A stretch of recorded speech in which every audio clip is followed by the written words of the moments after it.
Olá.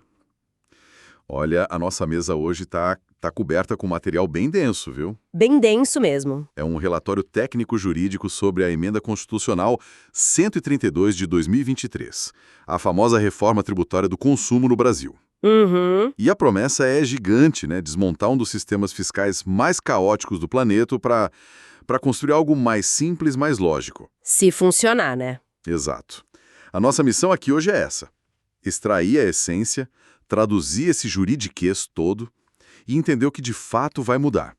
Bom, vamos desembrulhar isso? E antes de olhar para o futuro, eu acho que vale a pena a gente pintar um quadro do que estamos deixando para trás. Sim, por favor. Porque não era só um sistema complexo. Era um labirinto. Tínhamos PIS, COFINS, IPI, ICMS, ISS, A sopa de letrinhas. a famosa sopa de letrinhas.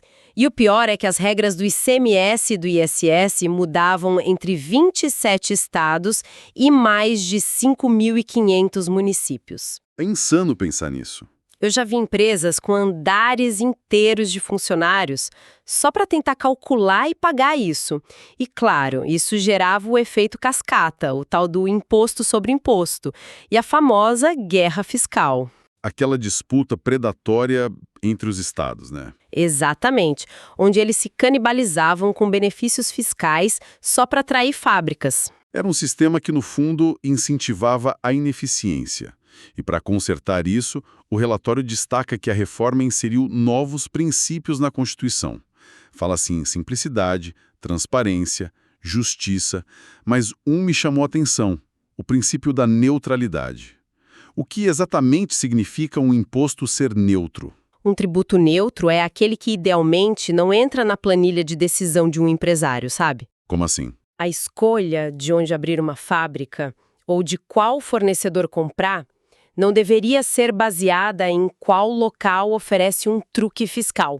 O imposto deveria ser uma consequência da atividade, não um fator estratégico que distorce a economia. Entendi. Mas o interessante, e o relatório aponta bem isso, é que a própria reforma já nasce com uma tensão. A busca pela tal justiça tributária levou à criação de exceções, de regimes especiais. O que na prática já arranha um pouco essa pureza dos princípios, né? Exatamente. Já atenua um pouco a simplicidade e a neutralidade. É a eterna briga entre a regra pura e a necessidade política. E é aqui que a coisa fica realmente interessante. Para criar o novo, a reforma promove uma demolição. Uma demolição em massa. Acaba com 5 tributos de uma vez: PIS, COFINS, IPI, ICMS e ISS. E no lugar surgem 3 figuras novas: a CBS, o IBS e o Imposto Seletivo. Mas tem um detalhe curioso sobre o IPI, não é? Ele não morre de verdade. Exato. É quase um zumbi tributário. As alíquotas do IPI vão ser zeradas para quase tudo, mas o imposto continua existindo formalmente. E por que isso? A razão é muito específica: manter o tratamento tributário favorável da Zona Franca de Manaus.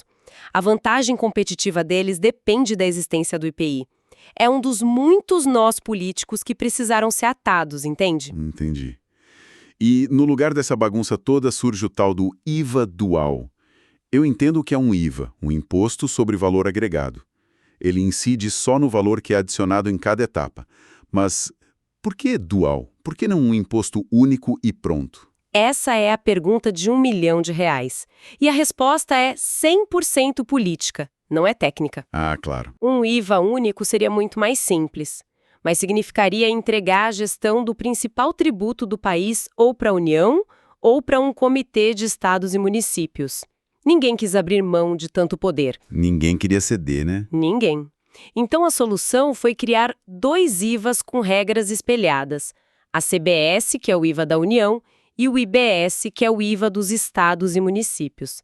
Na prática, para a empresa que paga, eles vão funcionar de forma quase idêntica, mas a arrecadação tem donos diferentes. Foi o arranjo possível para respeitar o nosso federalismo. Foi o que deu para fazer. Faz sentido, politicamente. Então, para que esse novo sistema funcione, o relatório aponta 3 pilares.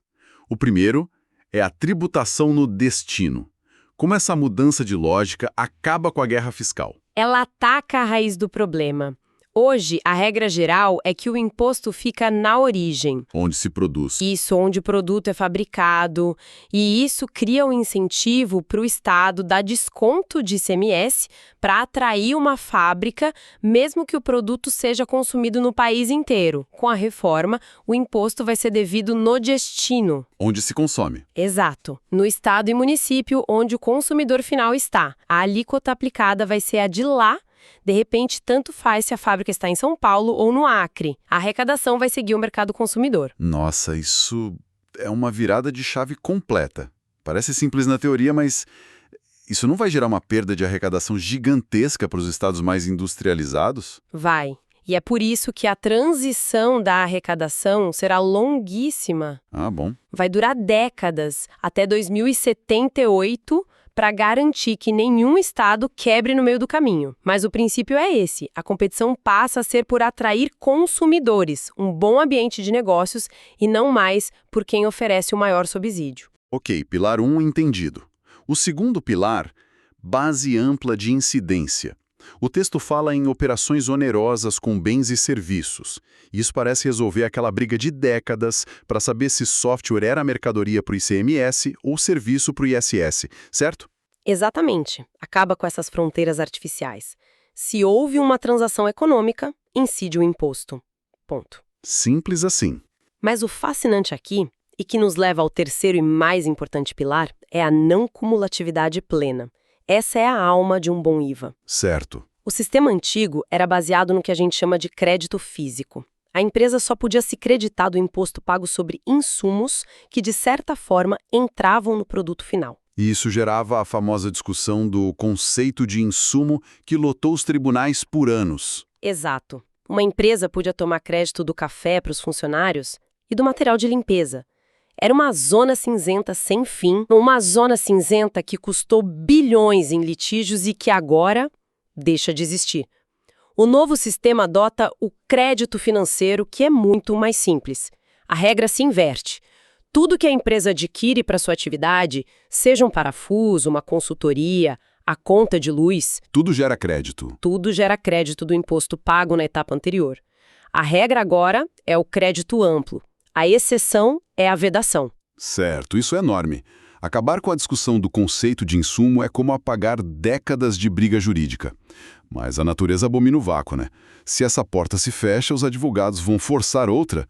O relatório aponta para onde essa nova guerra vai acontecer, não é? Aponta diretamente. A nova fronteira do litígio vai ser a linha que separa o que é despesa da empresa e o que é despesa de uso e consumo pessoal dos sócios. Ah, A lei já tenta se antecipar, vedando expressamente o crédito sobre coisas como joias, bebidas alcoólicas que não sejam insumo, serviços de estética, mas a criatividade para tentar caracterizar um gasto pessoal como empresarial vai ser um novo campo de batalha. já consigo imaginar a discussão sobre o carro de luxo do diretor ou a viagem para um congresso num resort. Exatamente aí. E falando em inovações, o relatório menciona o cálculo por fora. O que é isso e por que é importante? Ah, isso é uma solução elegante para evitar uma dor de cabeça que durou 20 anos. Basicamente, o valor do IBS da CBS não vai fazer parte da sua própria base de cálculo. O imposto é calculado sobre o preço limpo. E isso impede de acontecer de novo o que ficou conhecido como a tese do século, certo? Exatamente. Aquela decisão do Supremo de que o ICMS não podia compor a base do PIS e COFINS foi uma disputa que custou fortunas aos cofres públicos e que agora é evitada desde o design do tributo. Uma mudança estrutural. E falando nisso, chegamos a uma criação que o relatório chama de talvez a maior inovação de engenharia federativa da reforma, o Comitê Gestor do IBS. Que entidade é essa? Pense nele como um condomínio, onde os 27 estados e os mais de 5.500 municípios são os moradores. Ok. Ninguém é o dono do prédio, mas todos seguem as mesmas regras e contribuem para a administração, que é feita por esse síndico, o comitê. É uma entidade que não pertence à União, nem aos estados, nem aos municípios, pertence a todos eles. Uma entidade interfederativa. Isso é a forma de garantir que o IBS terá uma única legislação e uma única administração para o Brasil inteiro, evitando a volta daquela bagunça. E como se toma decisões num condomínio com tantos interesses diferentes? A genialidade está no sistema de votação. Não é um voto por estado, é um quórum duplo qualificado. Explica isso. Do lado dos estados, para uma decisão passar, ela precisa do voto da maioria deles e que esses estados representem mais de 50% da população do país. Ah, entendi. É um cabo de guerra amarrado. Exatamente. São Paulo, Minas e Rio não podem impor sua vontade sozinhos. Mas os estados menores também não podem se unir para aprovar algo que prejudique a maior parte da população. Para a decisão andar, os dois lados precisam puxar juntos. Um sistema de pesos e contrapesos para forçar o consenso. E ele vai fazer tudo, certo? Editar as regras, arrecadar, distribuir o dinheiro. Todo. Ele vai ser o cérebro e o braço operacional do IBS. Agora, além do IBS e da CBS, a reforma traz outros elementos. Um deles é o imposto seletivo. O imposto do pecado. Isso. Ele é o herdeiro daquela função do IPI de desestimular certos consumos, né? A finalidade dele é puramente extrafiscal. É para onerar produtos considerados prejudiciais à saúde ou ao meio ambiente. E o que entra nessa lista? A lista inicial inclui veículos, cigarros, bebidas alcoólicas, bebidas açucaradas e minérios extraídos como petróleo. E ele é monofásico, incide uma vez só na cadeia e não gera crédito para ninguém. Ok, então temos o sistema principal e esse imposto para desestimular coisas. Mas e a parte da justiça tributária? Como a reforma tenta reduzir o peso do imposto para os mais pobres ou para setores essenciais? Através de dois mecanismos principais, os regimes diferenciados e o cashback. Os regimes são, basicamente, alíquotas reduzidas. Certo. Teremos um desconto de 60% para setores como saúde, educação, medicamentos e boa parte dos alimentos. Outro de 30% para serviços de profissão intelectual, como advogados, engenheiros. E, finalmente, alíquota zero para os itens da nova Cesta Básica Nacional. Certo, mas sempre que eu ouço falar de cashback do governo, eu fico um pouco cético. Parece algo fácil de dar errado, sabe? O relatório detalha como eles pretendem fazer isso funcionar. Sim, o desenho é bem específico. O benefício é focado nas famílias de baixa renda inscritas no cadastro único, com renda de até meio salário mínimo por pessoa. E a devolução? Vai ser automática, provavelmente creditada na conta vinculada ao CPF. E a devolução é maior para itens essenciais, 100% da CBS e 20% do IBS na conta de luz e no gás de cozinha, por exemplo. Para os outros produtos, a devolução será de 20% de cada tributo. Entendi. É uma tentativa de reduzir a regressividade do imposto sobre consumo, que sempre pesa mais no bolso dos mais pobres. E, por fim, como tudo isso vai sair do papel? O cronograma é uma maratona, vai até 2033. Uma maratona muito bem planejada começa em 2026 com uma fase de teste, com alíquotas minúsculas só para calibrar os sistemas. Um teste. Isso. O primeiro grande passo é em 2027, quando a CBS entra para valer e o PIS e a COFINS são extintos. Aí, de 2029 a 2032, temos a transição simultânea. As alíquotas do ICMS e do ISS vão caindo um pouquinho a cada ano, enquanto a do IBS sobe na mesma proporção. E o fim? 1º de janeiro de 2033, o ICMS e o ISS desaparecem por completo e o novo sistema opera com força total. Ufa, é uma jornada. Então, se a gente pudesse resumir os grandes ganhos, seriam o fim da guerra fiscal, a não cumulatividade plena que deve destravar investimento e essa governança unificada no comitê gestor. Exatamente. É uma mudança de paradigma. Se a implementação for bem sucedida, o potencial de simplificação, de transparência e de eficiência para a economia brasileira é enorme. Mas o diabo, como sempre, mora nos detalhes da regulamentação que ainda virá. Sem dúvida. A estrutura está montada, agora vem a parte de construir o prédio. E isso me leva a uma reflexão final.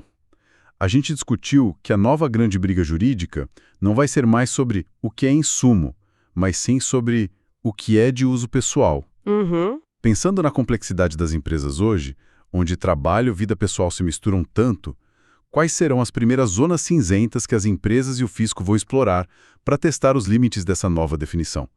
Fica aí a provocação para quem nos ouve.